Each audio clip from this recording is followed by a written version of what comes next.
Hi, welcome back to my channel, and I want to show you guys what I have done for 40 years in my garden.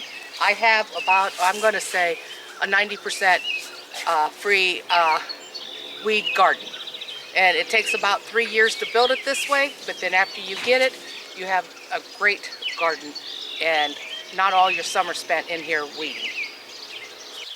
Every fall, I lay down probably about that thick of leaves. I just load the garden down with it as heavy as I can and leave it sit. This is what you get in the spring.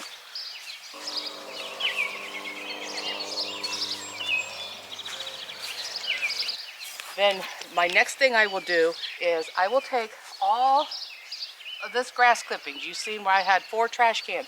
Now these cans came from my brother's house, so I get his grass every week and make sure that there's no chemicals or anything in your grass. So I will lay all this grass down real thick in the garden, and then I'll show you how I go back and plant my food. And then too, the grass, the leaves, all that is a weed barrier, and it holds moisture into the ground, so you're not spending your whole summer, you know, weeding and watering your garden. So let me show you what I do. I already got the my cabbage and all that planted, and but I'll still show you what I do here. I said I already planted this right here. What you do, you pull back your grass and everything. Pull it all back. After you lay the grass down, you pull all the grass back, plant your plant, and then you come through and you put this stuff on. I leave it about a ½ inch. I don't put it right against the stem because we don't want to rot our plant. So leave about a circle like that, and just put it on really thick.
What I did here, this is my cabbage, and I do put the post up because they're small, so that way we don't step on them, and I lay the grass thick around it.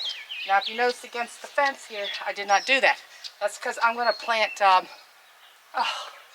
sugar snap peas for us to eat, and this is layered with a lot of leaves right now. So what I'll do, I'll just plant the, well here, I'll just show you.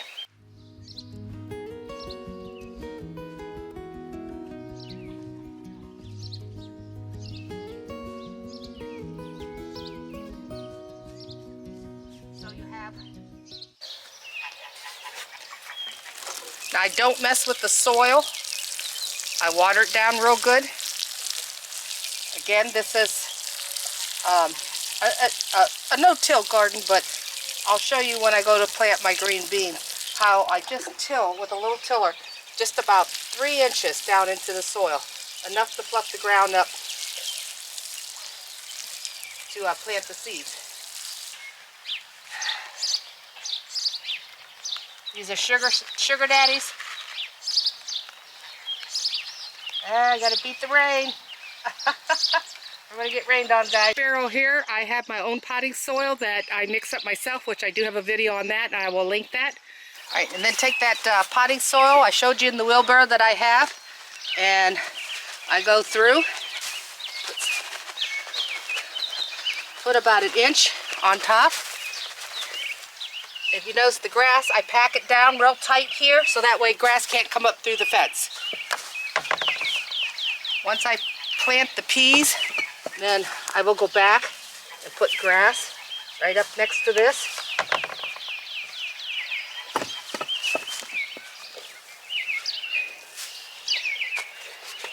And go back and give them a good water. It's supposed to rain, so I don't have to worry about watering it too much. But like I said, water your ground first. Put your peas down. Put the grass up against the fence. And the fence is the peas can crawl up as a trellis, so it can crawl up your fence. You got your weed barrier down, your leaves, your grass, and you shouldn't have to do any more. This is like I said, here it was a no-till, and then because the cabbage in them, they don't like the hot sun, so later on what I do, I got these clamps here. I have some sheets. I will clamp sheets down here, bring it over, and then I will have some stakes here. So I will bring the sheet over and clamp them to the stake, so that way it is a shade barrier, which I have a video on that, which I will link below. How to shade your plants, and then that way when the sun can still come in to get the peas on each side. And I have fabulous cabbage. Alright, thank you for joining me with Growing with Grace here, and folks, I'll see you with when we start planting green beans and stuff. So, alright, take care.